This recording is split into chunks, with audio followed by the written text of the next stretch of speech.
Good morning everyone, welcome back to GK today. और आज हम डिस्कस करेंगे 23 मार्च के सबसे मोस्ट इम्पॉर्टेंट करंट अफेयर्स। आगे बढ़ने से पहले बता दूं कि ये सारे क्वेश्चंस हमारे जीके टुडे की एप्लीकेशन में चल रही डेली 20 MCQ सीरीज़ का पार्ट है। तो अगर आप इस सीरीज़ को सब्सक्राइब करते हैं तो आपको सारे ही questions with their explanation and answer well organized format में प्रोवाइड किए जाएंगे, जिसके थ्रू आप अपनी तैयारी और भी बेटर कर सकते हैं। चलिए अपना सेशन हम स्टार्ट करते हैं। फर्स्ट है, विच state is the key state partner of the international SME convention 2023। आपको बताना है कि इन ऑप्शंस में से कौन सा ऐसा स्टेट है जो इंटरनेशनल SME कन्वेंशन 2023 के लिए की स्टेट पार्टनर रहा। तो ये थर्ड एडिशन था first of all international SME convention का। हाल ही में इसको ऑर्गेनाइज किया गया है और इसको कौन कौन सी मिनिस्ट्रीज ने ज्वाइंटली ऑर्गेनाइज किया। सबसे पहले मिनिस्ट्री ऑफ MSME ने, फिर मिनिस्ट्री ऑफ एक्सटर्नल अफेयर्स और इंडिया SME फोरम। ये सारी ऑर्गेनाइजेशन ने मिल के इसको ऑर्गेनाइज किया था। ठीक है, तो मध्य प्रदेश गवर्नमेंट जो है ये की स्टेट पार्टनर साबित हुआ और उत्तर प्रदेश की जो गवर्नमेंट है ये एसोसिएट स्टेट पार्टनर रहा इस पर्टिकुलर इवेंट पे। राइट, तो दोनों ही क्वेश्चन याद रखिएगा।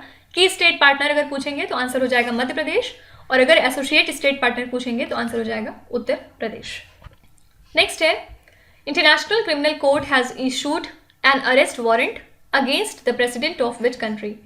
इंटरनेशनल क्रिमिनल कोर्ट ने किस कंट्री के प्रेसिडेंट के ऊपर हाल ही में एक अरेस्ट वारंट जारी कर दिया है। ये काफ़ी इंपॉर्टेंट क्वेश्चन है और इसका आंसर है रशिया के प्रेसिडेंट व्लादिमीर पुतिन। तो इंटरनेशनल क्रिमिनल कोर्ट ने हाल ही में अरेस्ट वारंट जारी किया है अगेंस्ट रशिया के प्रेसिडेंट। किस लिए? ऑब्वियसली क्योंकि इन्होंने अनलॉफुल तरीके से जो यूक्रेन में इनके ऑक्यूपाइड एरियाज थे वहाँ से बच्चों को रशिया में ट्रांसफ़र किया है। ठीक है, और भी बहुत सारे एलिगेशंस लगे हैं रशिया के प्रेसिडेंट के ऊपर और यही रीज़न है कि ICC ने इसके बाद इनके ऊपर अरेस्ट वारंट जारी कर दिया है। ICC की बात करें तो ये रिस्पॉन्सिबल है इन्वेस्टिगेशन के लिए फॉर द इंडिविजुअल्स जो कि चार्ज होते हैं with gravest crimes of concern in the international community. इसका हेडक्वार्टर्स कहाँ पे है? हेग में है। हेग कौन सी कंट्री में है? नीदरलैंड्स में। ठीक है, तो याद रखिएगा इन्होंने रशिया के प्रेसिडेंट व्लादिमीर पुतिन के ऊपर एक अरेस्ट वारंट हाल ही में जारी किया है। नेक्स्ट है, which year has been proposed to be marked as the year of tourism.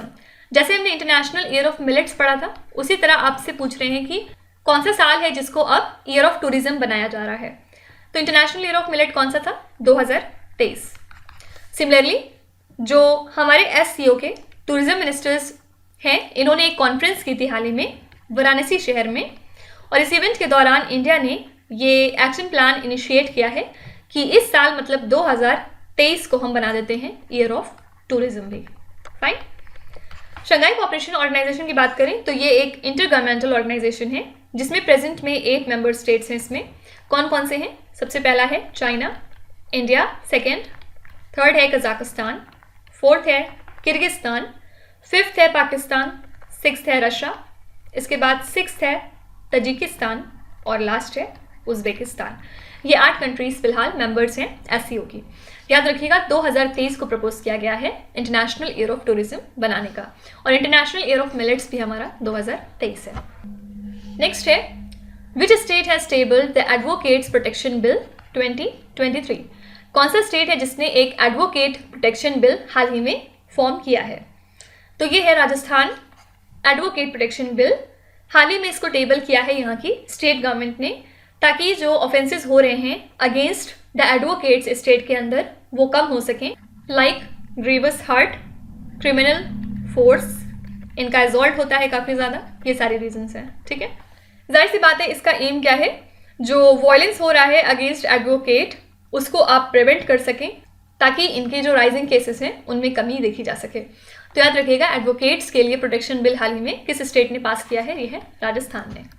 इसके अलावा एक न्यूली डेवलप्ड स्पेस सूट है जिसका नाम है XEMU। क्या आप बता सकते हैं कि किस स्पेस एजेंसी के लिए डेवलप किया गया है? फर्स्ट ऑफ ऑल इसका फुल फॉर्म क्या है? Axiom extra vehicular mobility unit. ठीक है, और ये एक न्यूली डेवलप्ड स्पेस सूट है नासा के अपकमिंग आर्टेमिस मिशन के लिए। ठीक है, इसको डेवलप किया है एक्सियम स्पेस ने, जो कि एक प्राइवेट कंपनी है बेस्ड आउट ऑफ हॉस्टन। और ये जो स्पेस सूट है ये बिल्ड किया गया है नासा के स्पेस सूट प्रोटोटाइप डेवलपमेंट के ऊपर, जिसमें लेटेस्ट टेक्नोलॉजीज अवेलेबल हैं, इन्हांस्ड मोबिलिटी है, साथ ही इसमें एडेड प्रोटेक्शन दिया गया है from the hazards at the moon. Fine. तो सबसे पहले इसका फुल फॉर्म याद रखिएगा, Axiom extra vehicular mobility unit, और ये एक नया डेवलप्ड स्पेस सूट है नासा के लिए। फाइन। नेक्स्ट क्वेश्चन है, which city is the host of civil 20 India 2023 inception conference? कौन सी सिटी होस्ट है सिविल 20 इंडिया 2023 इंसेप्शन कॉन्फ्रेंस के लिए? तो ये 3 दिन का है सिविल 20 इंडिया इंसेप्शन कॉन्फ्रेंस। ये ऑर्गेनाइज किया जा रहा है नागपुर महाराष्ट्र में। ठीक है। और ये जो C20 इंडिया है ये एक प्लेटफॉर्म प्रोवाइड करता है बेसिकली हमारे सिविल सोसाइटी ऑर्गेनाइजेशंस के लिए फ्रॉम अक्रॉस द वर्ल्ड, जहाँ पे लोगों की एस्पिरेशंस को हाईलाइट किया जाता है टू द वर्ल्ड लीडर्स कि लोग क्या एक्सपेक्ट करते हैं अपने लीडर से। ठीक है। तो याद रखिएगा सिविल 20 इंडिया के लिए होस्ट कौन सी सिटी थी, ये है नागपुर। अगर आपसे स्टेट पूछेंगे तो आंसर हो जाएगा महाराष्ट्र। नेक्स्ट है, which country hosted the global conference on digital health taking universal health coverage to the last citizen?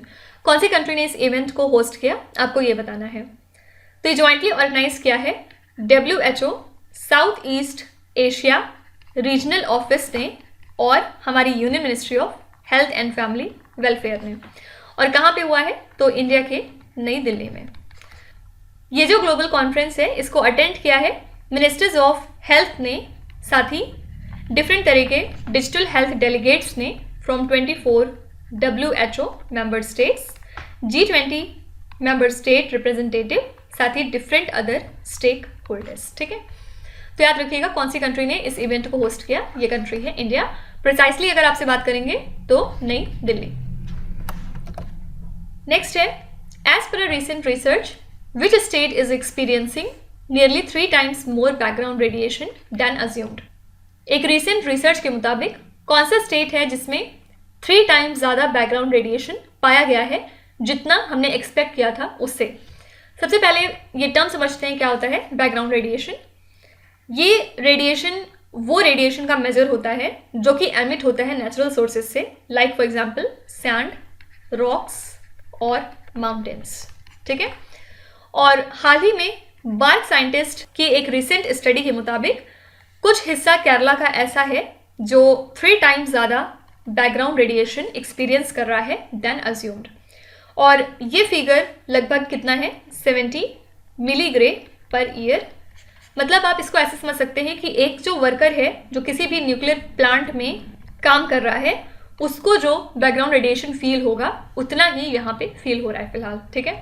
तो याद रखिएगा ये स्टेट है केरला। केरला में 3 times ज़्यादा बैकग्राउंड रेडिएशन देखे जा रहे हैं देन एक्सपेक्टेड। नेक्स्ट क्वेश्चन है, Yuvika is a young scientist programme organised by which institution? Yuvika एक यंग साइंटिस्ट प्रोग्राम है, कौन सी इंस्टीट्यूशन इसको ऑर्गेनाइज करती है, आपको ये बताना है। युविका का फुल फॉर्म क्या है, युवा विज्ञानी कार्यक्रम, और ये एक यंग साइंटिस्ट प्रोग्राम है जिसको कि ऑर्गेनाइज किया इसरो ने।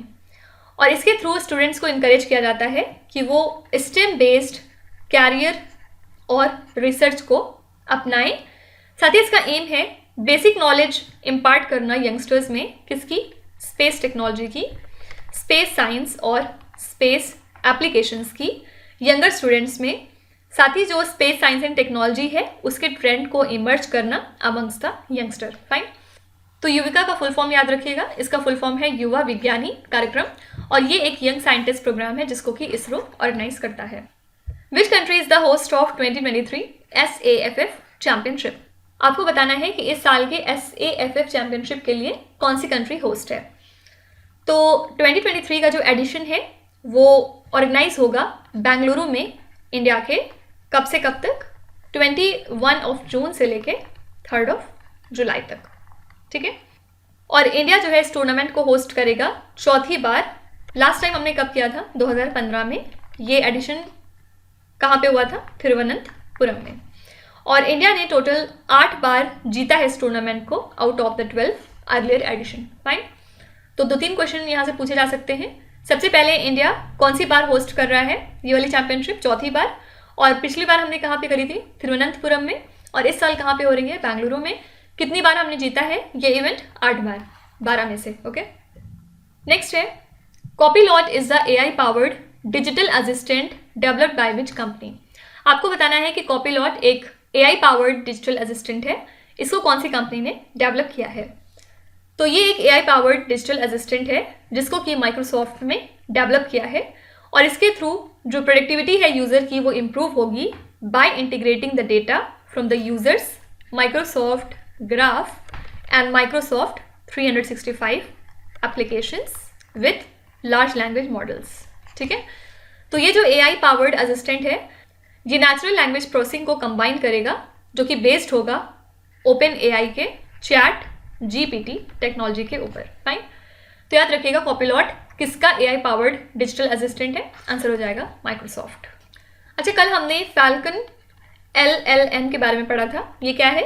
ये लार्ज लैंग्वेज मॉडल है विथ 40 बिलियन पैरामीटर्स। आपको बताना है किस कंट्री ने इसको लॉन्च किया था, कल ही हमने पढ़ा है। आंसर हो जाएगा UAE। UAE ने लॉन्च किया है इस लार्ज लैंग्वेज मॉडल को। फाइन, नेक्स्ट है विच स्टेट ऑर्गेनाइज्ड द युवा उत्सव प्रोग्राम। कौन सा स्टेट है जो युवा उत्सव प्रोग्राम को ऑर्गेनाइज करता है?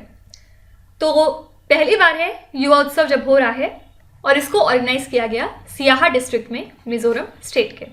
थीम क्या रखी गई है? थीम रखी गई है पंच प्राण ऑफ अमृतकाल इंडिया @2047। तो ये जो फेस्टिवल है इसको ऑर्गेनाइज किया गया है बाय द नेहरू युवा केंद्रास पूरी कंट्री में। इसमें पार्टिसिपेट किए डिफरेंट स्टूडेंट्स और यूथ ने डिस्ट्रिक्ट के। ठीक है, तो याद रखिएगा युवा उत्सव प्रोग्राम कौन से स्टेट ने सेलिब्रेट किया? तो ये है मिजोरम। लास्ट क्वेश्चन है India inaugurated the first cross border energy pipeline with which country. India ने अपना पहला क्रॉस बॉर्डर एनर्जी पाइपलाइन कौन सी कंट्री के साथ मिलकर इनॉग्रेट किया है? तो प्राइम मिनिस्टर नरेंद्र मोदी और हमारे बांग्लादेशी काउंटर पार्ट शेख हसीना, इन्होंने इनॉग्रेट किया मिलके first cross border energy pipeline via video conferencing. और ये पहला क्रॉस बॉर्डर फ्रेंडशिप पाइपलाइन है जिसको बिल्ड किया गया है कितनी लागत के साथ? 377 करोड़ रुपीस, जिसमें से बांग्लादेश का पोर्शन कितना है? ये है 285 करोड़ रुपीस, जिसको कि इंडिया गवर्नमेंट फिलहाल बॉन्ड कर रही है अंडर द ग्रांट असिस्टेंस। ठीक है, तो याद रखिएगा इंडिया ने अपना पहला cross border energy pipeline inaugurate किया बांग्लादेश कंट्री के साथ मिलकर। ठीक है, तो ये थे हमारे आज के सभी इंपॉर्टेंट करंट अफेयर्स, और अब हम चलते हैं हमारे रिवीजन सेशन की तरफ, जिसमें हम जनवरी मंथ के करंट अफेयर्स फिलहाल रिवाइज कर रहे हैं, और आज ये पार्ट 13 रहेगा इस सीरीज में। अगले 3 दिनों में हम लोग इसको फिनिश कर लेंगे। तो आज हम कौन कौन से क्वेश्चन डिस्कस करेंगे 181 से लेके 195 तक। फर्स्ट है which badminton player won the Malaysia Open super 1000 women single title. Malaysia Open super 1000 women single title किसने जीता? इसकी विनर थी अकाने यामागुची। ठीक है, और अगर आपसे पूछते कि इसमें मेन सिंगल्स टाइटल किसने जीता था, तो इसके विनर थे Viktor Axelsen. Okay, which Indian child actor won the international press academy award. Answer हो जाएगा भाविन राबरी। ये कौन है? ये बेसिकली लीड चाइल्ड एक्टर हैं गुजराती फिल्म के चलो शो जिसका नाम है, और इन्होंने बैक किया है इंटरनेशनल प्रेस एकेडमी अवार्ड। और किस कैटेगरी में? Best breakthrough performance category में। कहाँ पे? At the 27th satellite award जो कि हुआ था US में। Which company has signed a 3 billion euro contract to supply and service freight trains in India. Answer हो जाएगा साइमंस। जर्मन इंजीनियरिंग कंपनी है साइमंस, इन्होंने 3 बिलियन यूरो डील साइन करी है कि ये सप्लाई करेंगे फ्राइट ट्रेन्स को इंडिया के अंदर, और ये बिगेस्ट लोकोमोटिव डील है पूरी हिस्ट्री में। Which Indian state is the host for Yonex Sunrise India Open 2023। Answer हो जाएगा New Delhi. Expected loss based and incurred loss approach which are seen in the news recently are associated with which institution. ये term आप कहाँ पे देखते हैं? Banks में basically. Actually हुआ क्या था, रिजर्व बैंक ऑफ इंडिया ने एक फ्रेमवर्क प्रपोज किया था कि हमें एक्सपेक्टेड लॉस बेस्ड अप्रोच को अडॉप्ट करना चाहिए, और इसके पहले जो बैंक्स है वो इनकर्ड लॉस अप्रोच को यूज़ करती थी, इसी वजह से ये थोड़ा सा न्यूज़ में था। नेक्स्ट है NASA has awarded $425 million to which company for the agency's sustainable flight demonstrator project. NASA ने इतना अमाउंट कौन सी कंपनी को हाल ही में दिया है इनके सस्टेनेबल फ्लाइट डेमोन्स्ट्रेटर प्रोजेक्ट्स के लिए? ये कंपनी है Boeing. India is set to start supplying diesel to which country through a friendship pipeline. ये क्वेश्चन जस्ट हमने अभी देखा था, आंसर हो जाएगा बांग्लादेश। ये फिलहाल इनॉग्रेट भी हो चुका है। Which is the first country to back the debt restructure programme of Sri Lanka, answer हो गया India. Which institution introduced a blocking of funds facility for trading in the secondary market, इसको इंट्रोड्यूस किया था सेबी ने, फुल फॉर्म है securities and exchanges board of India. Which union ministry is associated with insolvency and bankruptcy code, इससे कौन सी ministry associated है, ministry of corporate affairs. Next है which country's sea level change team has released a study on rising sea levels on the coast, answer हो जाएगा USA. Researchers have discovered a rare low altitude basalt plateau in which Indian state और the union territory, तो researchers ने चौथी बार एक plateau पाया Maharashtra state में जो कि लो अल्टीट्यूड बेस था। और महाराष्ट्र में भी स्पेसिफिकली अगर बात करें तो पुणे में हमें एक विलेज है जिसका नाम है मंजारे विलेज, यहाँ के थाने डिस्ट्रिक्ट में जहाँ पे मिला है। What is the name of the employment drive announce to provide give jobs to 10 lakh people in India, उस एम्प्लॉयमेंट ड्राइव का नाम क्या है जिसके बाद 10 लाख लोगों को जॉब मिल जाएगी, इसका नाम था रोजगार मेला।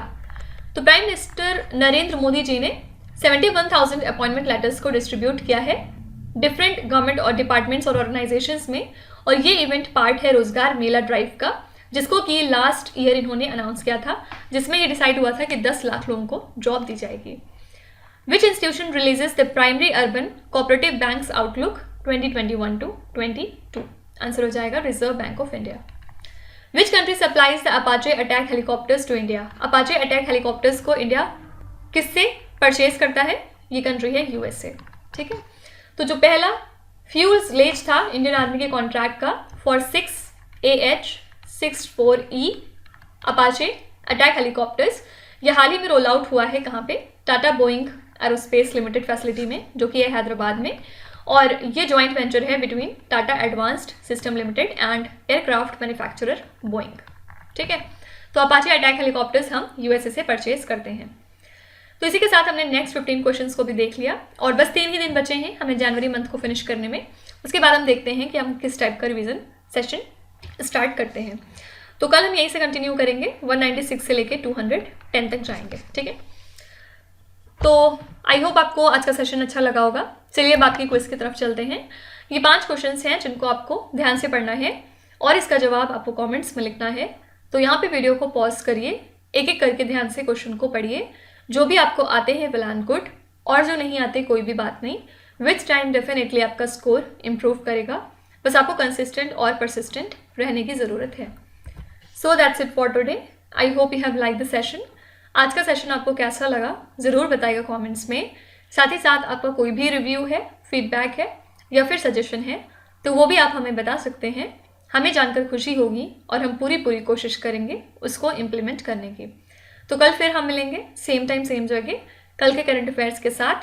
Till then stay tuned. Thank you so much for watching and please do not forget to subscribe to GK Today. With this, Pinus Hatsana signing off.